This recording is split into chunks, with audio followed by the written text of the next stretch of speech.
So today we're going to talk about conditional probability modeling. This is an introduction of a new action space for us. So far we've talked about regression, where a prediction function produces a number. We've spoken about classification, where the end goal is a class, plus or minus 1. Sometimes we produce a number in that case as well, kind of a soft classification. That's the score function. But today we're going to introduce an action space that's a full probability distribution over the possible outcomes. So we can finally have kind of a full soft classification, but this goes beyond classification problems too. We could produce probability distributions on real numbers. Any kind of distributions should be eligible here, as long as we can easily parameterize it with some Euclidean vector, some vector of numbers. All right, so we're going to start with a case study to motivate the problem. It's a project I worked on several years ago at a startup company. It's called CitySense. And this was at a company called Sense Networks. It was started in 2006. And the objective of the company was to be experts in location data analytics. And the first product that was released was called CitySense. So the idea of CitySense was that it was a guide to nightlife in San Francisco. So the idea would be you want to go out at night in San Francisco, and you'd open up the CitySense app, and it would tell you where the hotspots were out on the town, and that would show up as red. And moreover, it would highlight what are the unusually popular spots at any given moment in real time. So if you are new to the city, you could figure out where the general places to hang out. And if you're from the city, you know the city, but you want to know where there's something special going on, that would be identified for you as well. So you should recognize these as problems that we probably face a lot. Things like anomaly detection. So something unusual going on that's like an anomaly or an outlier. And so what we're going to talk about today is going to give us one approach to anomaly detection, outlier detection. And the basic idea we can state already, which is that we will be modeling typical behavior. And we can see when something deviates from typical behavior and use that as a detector of unusual behavior, anomaly detection. All right. So to do this project, we needed to get data. And it turns out that the taxicabs in San Francisco were willing to sell their GPS data. So we bought this real-time feed of GPS data. And the idea was that even though taxi data doesn't tell you where everyone in the city is going, it's a proxy. It's a sample, not an unbiased, purely random sample, but it's a sample nevertheless of where people are going. And the idea is you could look at where the taxis are dropping people off as a proxy for a place being popular at the moment. So the hope was that if lots of people installed this app because they wanted to figure out where the hotspots were, in exchange for using the app, they would share their location data, and then we kind of bootstrap our way to more locations of where people are going. All right. So the data science strategy, as I mentioned, is let's form a model for the typical behavior in each area of the city, where behavior is kind of the rate at which taxicabs are dropping people off there. And then once we have that model for how what the typical numbers of drop-offs are at any given place at any given time, we can start ranking things by how unusual a current level of taxi drop-offs is. All right, and how we actually go about that, we'll discuss. That'll be a lot of the topic for this lecture. So to make it a little bit more local, we're going to kind of run through this same problem, the CitySense problem, but we're going to do it with New York City data. The Taxi and Limousine Commission, I guess it's a while ago now, released GPS data for New York City's taxicabs. And we have a download of it from 2009. You can get more recent data from 2013 with a Freedom of Information request. I think you can get current data as well, but that's hassle perhaps. All right, so let's give a little more motivation for probability models. Why do we want to produce a probability distribution instead of like a single number like we've been doing so far? So as mentioned, so far we've talked about classification, where the outcome space is -1, 1, and our action space is reals, our score function. And in regression, action and outcome space are both reals. And today we're talking about a third type of action space, probability distributions on the outcome space. It's a totally new type of object that we're producing. So why might we want to do this? So first of all, what do our prediction functions look like now? So now for a given x, we're mapping into an entire distribution on y given x. All right? And if we have this distribution on y, it turns out that we can solve any of the other problems that we are interested in anyway. So if, for instance, imagine what we really want to do is produce a number that minimizes the square loss, as we would in regression. Well, if someone told us for any x, the conditional distribution of y given x, we could easily minimize the square loss. I remember from homework 2 that the mean of the distribution will minimize the expected square distance between that mean and any randomly sampled point from the distribution. So if we have the distribution, we could easily do the square loss minimization. We could easily do the L1 loss minimization. That would be to predict the median of the distribution. But we can do more. We can do, for instance, a prediction interval. We can say, so for this given x, here's a range of values for y that we have a 95% probability, predicted probability of the y showing up in. So this is nice for calibrating expectations beyond just a point estimate of the mean or the median of the y to expect. Okay. So let's look at some data. So what we have here, this is some description of taxicab pickups at Penn Station. And we're looking over 27 weeks. And there are 168 hours in a week.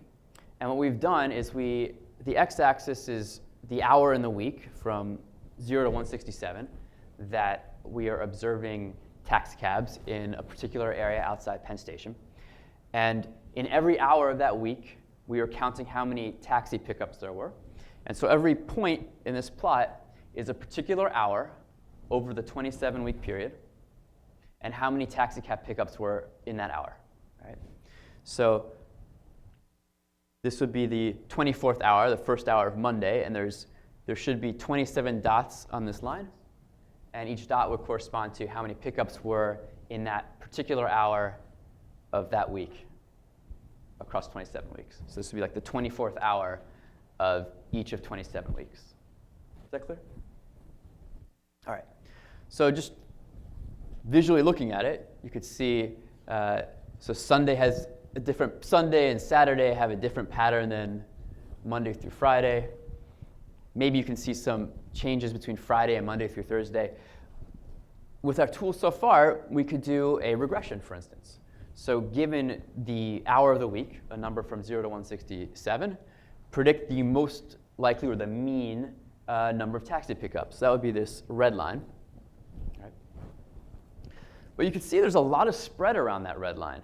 And maybe in practice, it's not informative enough. You might want to know not just the most likely number of pickups, but some range. If your goal is, for instance, to estimate how long you have to wait for a taxi or something. These sorts of things. OK, so this we could do, for instance, with kernel ridge regression, right, with the right basis set. This is a nonlinear regression technique. Well, with probabilistic modeling, we can do these prediction intervals where we can look, for instance, plus or minus 1 standard deviation around the mean. And so these lower and upper curves kind of set out what we can call a prediction interval. So for any input x, let's say it's about hour 20, So the mean is around 80, but plus or minus 1 standard deviation takes us from roughly 40 to 100. Right? So this is kind of one step beyond the regression we've done so far. But we could even do more than this. We could potentially predict the full distribution of the number of taxicab pickups as a function of x. So let's fixate on week hour 10, just to be concrete. So regression would give us one number, the expected number of taxi pickups. The prediction interval would give us two numbers, a range, say capturing 68% of taxi pickup counts. But we can also produce the full conditional probability distribution, which might look like this. So for week hour 10, this object would be the prediction, a full distribution on the number of taxicab pickups. And we would make such a prediction for every x, so for every week hour. So the full prediction function could be represented by 168 plots like these, where each of these plots represents a distribution. So given such a predicted distribution, you could start thinking about whether a particular observation is anomalous. So for instance, suppose we observe 90 pickups. Can we get a concrete numeric measure of how unlikely that is? Yeah. So the typical approach in statistics would be you kind of look at the probability of getting 90 pickups or more, or something even more extreme. And that would be, in some sense, if your model were correct, the probability of getting that number of pickups. And you might say, well, if it's less than 0.5% likely, then that would be an anomaly. You could set a threshold. But this at least gives you a numeric score on how unusual something is.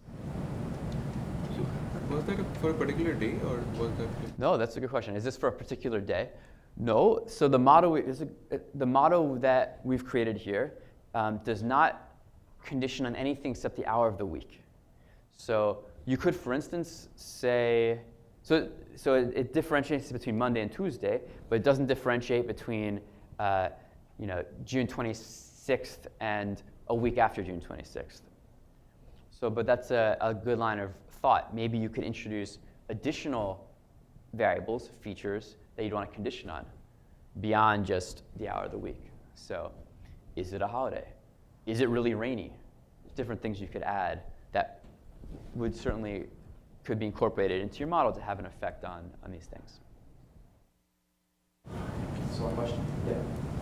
So maybe this is just like technical implementation, but so to train this, we would have gotten past weeks of taxi pickup history and then use that to predict a new week that we haven't seen yet. Yeah, absolutely, absolutely. So the comment is to do something like this, you would get your collection of data, historical weeks, and then just as we would always do, you'd probably need to do a train and test split or train and validation split, and then you would predict on future weeks. Then would you need to be careful to not use like week hour 100 to predict week hour 90? Because that would like violate our future, like our production versus. Oh, so. Like would each hour be a feature in this prediction? Maybe how would you? So the question is, I'm not sure I entirely understand the question, but you seem to be wondering, like, if we use, this is the wrong slide. So if we have historical data from week hour 100, and we need to predict future for week hour 70, is there any issue? But well, the rule would be I can use any data that happened before prediction. But then you would have like a weight on that parameter or something. You might have like my week 70 value is 1.1 times my week 100, my week hour 100 value. You won't have week hour 100 in production.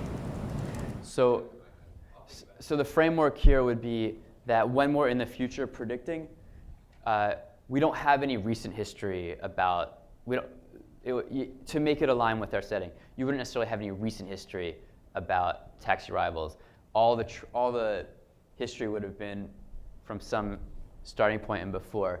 And if you're out here at week hour 100, you can't use like the week hour 70 with this setting, because this setting is kind of, this is not really a time series prediction model.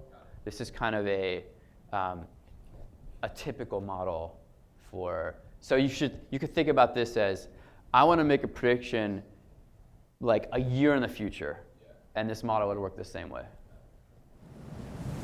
So you say it's not a time series, means when you build that density function, you basically only look at data for one slice, for one column. If you are hour 10, that only use all the data in hour 10 to do that. That is not correlated with hour 9. So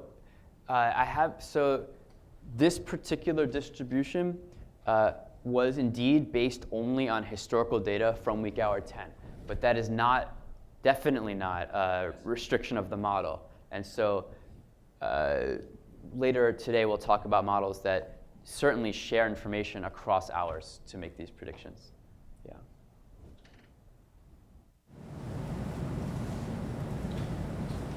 Right, because week hour 10 may be very correlated with week hour 9. Week hour 10 may be very correlated with week hour 9. Yeah, that's true. Right, That's but true. it may not be correlated with week hour, let's say 200. But it might not be correlated with week hour 200.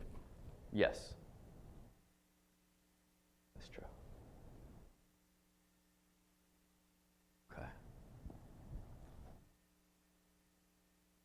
All right.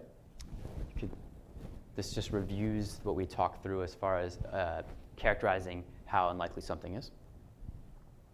And similarly, this walks through how to think about a prediction interval. If we have the probability distribution for y given x, and we want a prediction interval, which is to say the interval that captures an interval that, for instance, captures 95% of the likely values of y, we can just look at the distribution and compute the quantiles. So 2.5% and 97.5% quantiles. You take those quantiles, and that would give you the 95% prediction interval for values of y. Okay.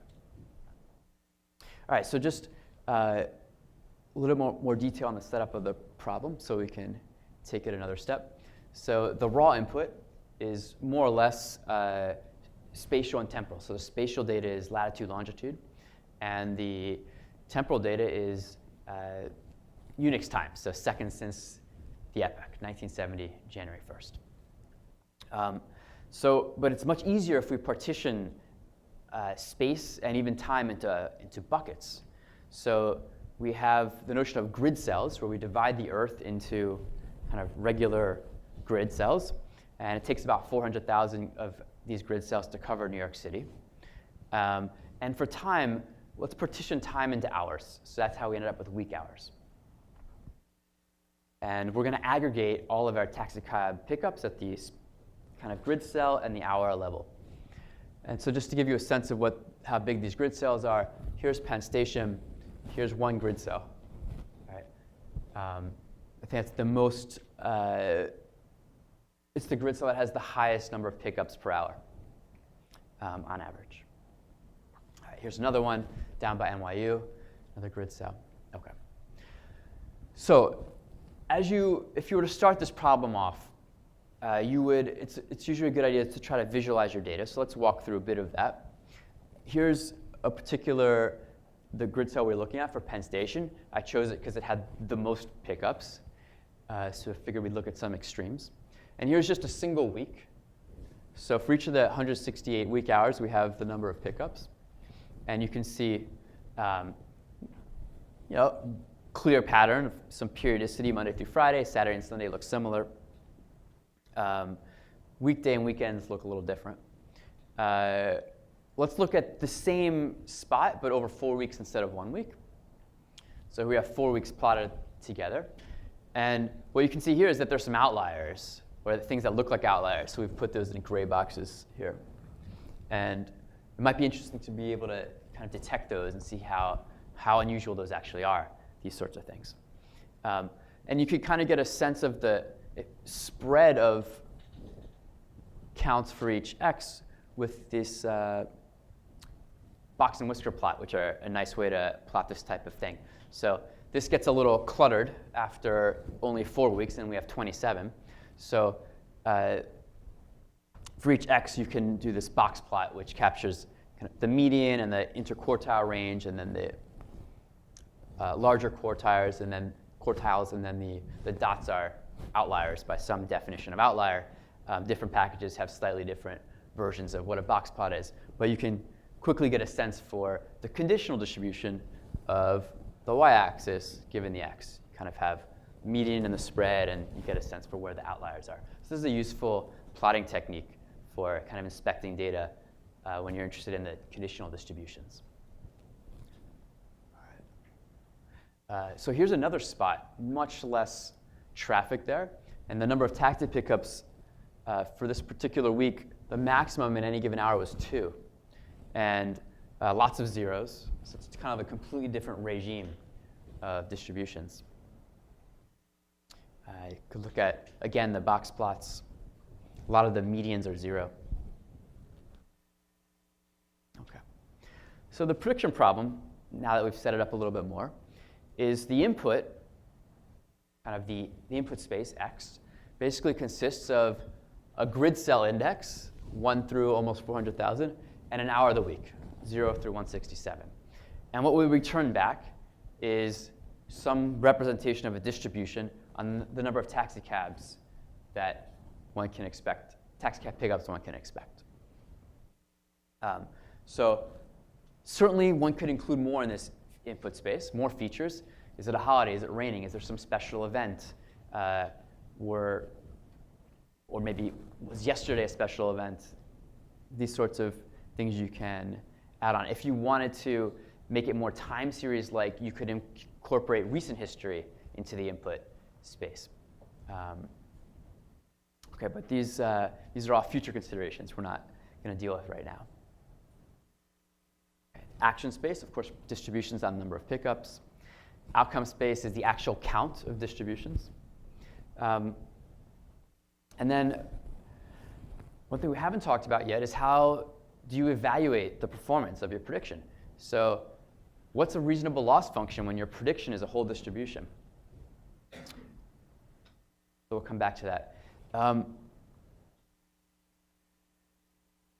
Just to get you guys thinking, what would some reasonable classic distributions be on this outcome space? Outcome space being the count of taxicab pickups. There's a few kind of go-to parametric distributions for counts. You guys familiar? Poisson distribution is kind of the simplest count distribution. Any others that you guys know offhand? All right, well, we'll talk about one more, which is a generalization of Poisson. It's called negative, what? Well, Dirichlet process is very advanced. It's a very advanced distribution, not one for this problem. And gamma distribution is a continuous distribution, and we need distributions supported on kind of discrete counting numbers, 0, 1, 2, 3, et cetera. So the generalization of Poisson is a negative binomial, which is also a distribution on these counts, and we'll be looking at that briefly too. So, question about these distributions. So how? So in literature, is it like you just plot your points and then see if it sort of fits like a generic distribution? Okay, so how do you choose a family of distributions for using? So this is a model selection problem, the same like we've had in machine learning so far, and you can approach it either the way we've done so far, which would be, let's take some training data, fit the model from distribution family A, Poisson, and then evaluate on some validation data. How we evaluate we'll come to in a bit, but then you can compare it to negative binomial. You fit the negative binomial on some training data and see how it does on validation data. That would be a very machine learning approach to deciding what family of probability distributions is best for your data. One can also kind of use first principles. A lot of these distributions are are kind of exactly right for a particular model of how your data are generated, and you can just reason whether it fits the situation that you are modeling. The question about the time, H, the set that you pick, it's basically assume the pattern is periodic. It's the same across the week. There is some similarity between this week and that week. Yeah, so, right. Argument can be true, I say that there is some similarity between the hours in the day. Yeah. So in the sense that you can say from 0 to 23, that will also formulate the problem in a different way. Yes, so there's some thinking that went into deciding that the input space should be hours of the week, 0 to 167. So the comment is that this kind of acknowledges an expectation that we expect things to be periodic, and that the 150th week hour of this week will probably be very similar to that same week hour of next week. Well, the prediction will be exactly the same because we model it that way, but we're modeling that way because that seems like a reasonable assumption about the real world. But you're also pointing out that you could have made the input just hour of the day, 0 to 23. And that would also capture a periodicity that we expect, the daily periodicity. And then you have more samples in each one, which will improve your. And then you'll have more samples in each one, which will improve your estimates of what's going on in each of those hours. Absolutely. These are exactly the trade-offs that we're going to get to. Good points. Yeah. Okay. So the raw data, once we've kind of binned things up, would be grid cell number, week hour number, and count. And how do you split the training and test data? We've spoken about this before. For this sort of data, it's a good idea to kind of take a split point in time. And so we'll use the first 14 weeks of our data set as training and the last 13 as test. I'm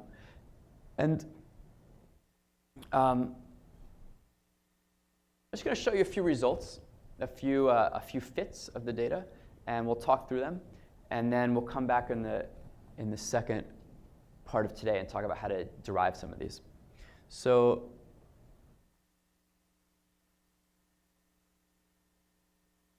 first approach is let's consider every grid cell and every week hour as a separate model. All right? So here we're thinking about Current Institute. That's one of the grid cell with the small counts. Tuesdays, 7 to 8 p.m. That's a particular week hour. And let's estimate the distribution for that particular grid cell at that particular week hour. So here's a plot. So there's a lot going on here. So I'm going to ask you to start by ignoring the white blocks, and let's just look at these 3 colored dot lines. Let's start with the red line. Okay.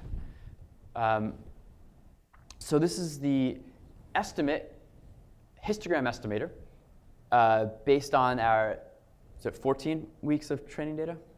14 weeks of training data. On the x-axis is designates the counts, so 0, 1, 2, 3, 4, etc. And the red is just the empirical probability, the empirical fraction of week hours that had that count in the training data. That's the histogram estimator. So in this case, it's about 0.35. So this means that 35% of weeks in the training data had 0 pickups on Tuesdays between 7 to 8 p.m. Is that clear? So the red is just the empirical fraction of hours that had the given number of pickups in the training data for that hour. All right. The green line is fitting a Poisson distribution to the number of pickups. So Poisson distribution, we'll review a bit later on, has one parameter. It's the mean of the Poisson distribution. Once that parameter is determined, the whole distribution is determined. So based on the training data, we find the best fitting Poisson distribution, and it looks like this green line. You can see it's a little bit smoother. For instance, maybe hard to see from there, but the red histogram estimator is exactly 0 for count 5 and count 6 and count 7, whereas the Poisson is very close to 0, but it's not exactly 0. It smooths things out a little bit. The negative binomial is the other distribution I mentioned. It's in the blue. in this case, it looks very similar to Poisson. OK, so these are 3 different estimates of the conditional distribution for a particular value of x on a number of arrivals. All right. So now we come to Ray's idea. So some terminology, stratification and bucketing. So we say we are stratifying if we take our input space, in this case grid cells and weak hours, and we divide it into lots of groups. We partition it into groups, and we treat each group as its own thing. We model it separately using just the data in that group without any influence from the other groups. So in this previous slide, we are stratifying on weak hour and location. Right? Every weak hour location combination was its own kind of piece of the stratification, its own strata. All right. The opposite, in some sense, of stratification is bucketing or binning. That's when we combine natural groups to form one larger group. The idea being that if we combine groups, we're getting more data for the combined group than we were for the individual groups, and hopefully our estimates for that group will be better in some sense. But of course, there's a trade-off, right? When you combine groups, you lose some specificity of the individual groups. So we'll talk about this more in a bit. So let's do some bucketing. So let's combine all the weekdays together, Monday through Friday. It's a reasonable thought. All the weekdays for 7 to 8 p.m. are going to be similar. Let's put those into the same bucket and model them together. And then we again get these 3 fits. Excuse me.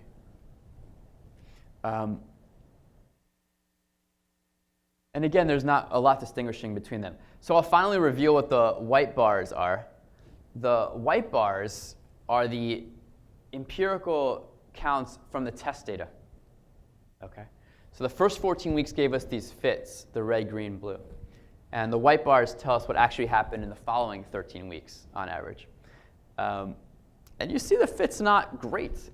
And so that's OK, that happens. This suggests that there's something changing in the world from the first 14 weeks to the following 13 weeks, which makes total sense. It's just all within the course of a single year. Seasons change, things change. So, OK. But that's what the white bars are. All right. So we bucketed the weekdays together. Maybe we can bucket some more. We'll bucket week hours together. So the comment was, maybe 6 to 7 p.m. is really a lot like 7 to 8 p.m. on any given day. Why not put those together as well? And as we keep combining things, we're getting more and more data, which should give us better and better estimates, at least better and better estimates for the average across all the kind of groups that we're combining, because we're getting more data to work with. All right, let's look at Penn Station. So lots more counts. The red is the histograms. That's the empirical counts. And we fit the Poisson distribution. And if we just look at how well the Poisson matches the histogram, not well at all. The Poisson's a rather poor fit for the actual empirical counts. So Poisson would not be recommended here. But the negative binomial, which is a generalization of the Poisson with an extra parameter, has 2 parameters rather than 1. It fits a lot more closely to the empirical counts. The blue and the red match much more closely. And you see it's kind of a smooth version of the red. So maybe negative binomial is reasonable here. To really assess, we should look at the performance on some holdout validation set in some way. OK. So here's what we were alluding to earlier. Call it the Biasvariance tradeoff of stratification. So this is kind of the good and the bad of stratification and bucketing. So if you have a separate model for every grid cell and weak hour pair, your model can be really specific. So if, for instance, every Thursday at 5 p.m., traffic is blocked off because there's a police force that has to cross the street. I don't know, I have no idea. But if there's something specific going on, a specific weak hour of the week, a model could capture it if it were focused on that particular 5 p.m. on Thursday. So if you stratify enough, you can capture these interesting idiosyncrasies of specific regions of your input space. So On the other hand, you may end up with stratification done so finely that there's just not much data in each group to come up with a good estimate of what's going on. So, so in terms of bias and variance, which we haven't spoken about formally, but we'll come back to in a few weeks. But for now, we'll kind of loosely define it in terms that we're dealing with here. So if we group together lots of, in this case, weak hours, for instance, we are losing the ability to get kind of very specific modeling for each thing. So we're saying we're biasing our estimate. In this case, we're biasing it towards the average across whatever that we are combining. On the other hand, by combining groups, we have a lot more data, which would reduce the variance of our estimate. So variance comes from, variance is about every time you get a fresh draw of data, your estimate may be a little bit different. And the amount that it changes as you get different fresh draws of data, that's characterized by the variance of your estimator. And if you have only a small data set, the variance is rather high. So if we stratify too much, we only have a little bit of data in each group, so we have a high variance, but we have low bias because we are concentrating specifically on one group. So there's this trade-off between specificity and kind of, which would be low bias, and variance, which should be high variance would correspond to having low data, not much data. Okay. Any questions? So basically, bucketing, combining groups reduces variance, but it may increase the bias. All right. So the approach that we've, yeah, question? Could you make another argument for bucketing that, like, if data collection is noisy, then it's kind of nice to bucket some things because you're smoothing out maybe, like, in aggregate, I expect whatever that noisiness is kind of.